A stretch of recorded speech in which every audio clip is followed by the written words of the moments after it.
यहाँ आ रहे हो तो शपथ ग्रहण करना, कोई दिक्कत नहीं अपने को। वैसे अपन महामहिम हैं, पर हैं वही है पुराने भगवान की कृपा से कोई बदलाव नहीं।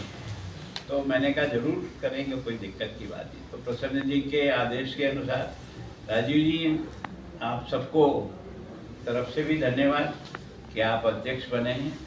सब लोगों को साथ लेके चलने की जो सबसे ज़्यादा आवश्यकता है आज इस देश में, उसके अनुसार आप आगे बढ़े तो बहुत प्रसन्नता है कि आपके इस फील्ड में और इतना आसानी से चुनाव हो जाना ये भी मुश्किल है। पर मैं एक मानता हूँ कि अगर इस देश को किसी ने बचा के निकाला है तो लेखनी ने बचा के निकाला है। जब भी कभी भी कोई भी संकट आया तो कोई न कोई ऐसा लेखनी का सरस्वती पुत्र पैदा हुआ जिसने समाज को विभिन्न कठिन से कठिन परिस्थितियों में निकालने के लिए अपनी लेखनी का उपयोग किया। और लेखनी ने हर, चाहे वो महाराणा प्रताप का जीवन रहा हो या किसी का भी रहा हो, उस सब का सब सही दिशा की ओर आ गया।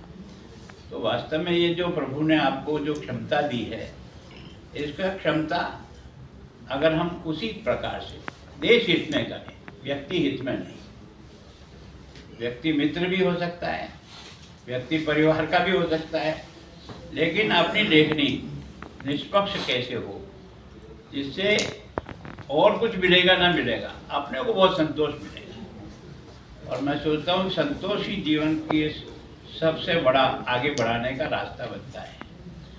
तो वास्तव में आप सब लोगों को इस बात के लिए, क्योंकि सामान्यतः मेरी कभी कभी बहुत कड़वा बोलने की भी आदत है, पर मन को जब दुख होता है कि जिस धरती पर भगवान ने हमको भेजा है, अगर अपने जीवन में कुछ नहीं कर पाए तो ये तो व्यर्थ चला जाएगा।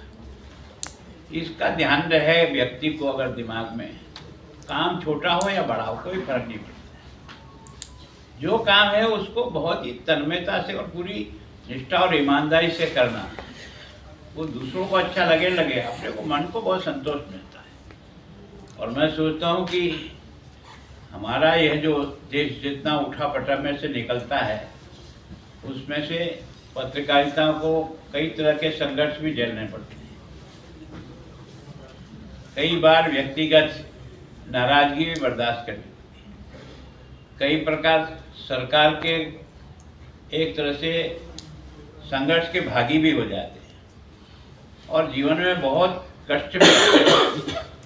लेकिन जो इसको हिम्मत से पार कर जाता है वो सच हमेशा जीतता है, चाहे उसमें कितना भी कष्ट आए। और कष्ट मनुष्य को बनाता है, कष्ट ही मनुष्य के निर्माण का सबसे बड़ा साधन बनता है। जो कष्ट में और हिम्मत के साथ अपने काम पे चलता है तो ऊपर वाला कोई है जो आपको सब रास्ते बता देता है। तो मेरा विश्वास है राजीव जी, आप अपनी सारी टीम को, क्योंकि व्यक्ति तो एक ही अध्यक्ष होगा, पर जो अध्यक्ष सबको अध्यक्ष समझ करके काम में लेने का अगर अपनी गुणता या अपनी योग्यता साबित करता है तो काम उससे बहुत तेजी से आगे बढ़ता है। और मैं सोचता हूँ कि पत्रकारों के जीवन को भी सब प्रकार की सुविधाओं से युक्त कैसा किया जाए, इसको भी ध्यान में रखना। सामान्यतः कभी कभी किसी परिवार में बहुत बड़ा संकट आ जाता है, उस संकट में हम सब मिलकर के उसके संकट में कैसे सहयोगी बन सकते हैं, इसके बारे में सोचना चाहिए।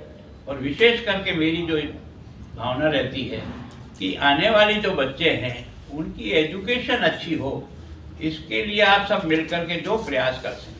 और उसमें से भी जो बच्चा बहुत टैलेंट हो जिस परिवार में, वो आपका ही परिवार का बच्चा है, उसको निखारने के लिए सारे लोगों की सामूहिक शक्ति की भी आवश्यकता हो तो लगा करके उसको निखारना चाहिए। जिसके कारण से लोगों को अगर जीवन में कोई सुख और दुख का अनुभव होता है तो अपने आने वाले परिवार के बच्चों को कैसे हम आगे बढ़ा सकते हैं, उसमें उसका बहुत आनंद का अनुभव होता है। तो मैं सोचता हूँ राजीव जी उस बारे में सोचेंगे, कोई न कोई ऐसी योजना बनाएंगे जिसमें बड़ा बच्चों की पढ़ाई अच्छी से अच्छी प्रकार से हो सके, क्योंकि यही एक ऐसा धन है जो दुनिया की हर मुसीबत का मुकाबला करने की क्षमता है।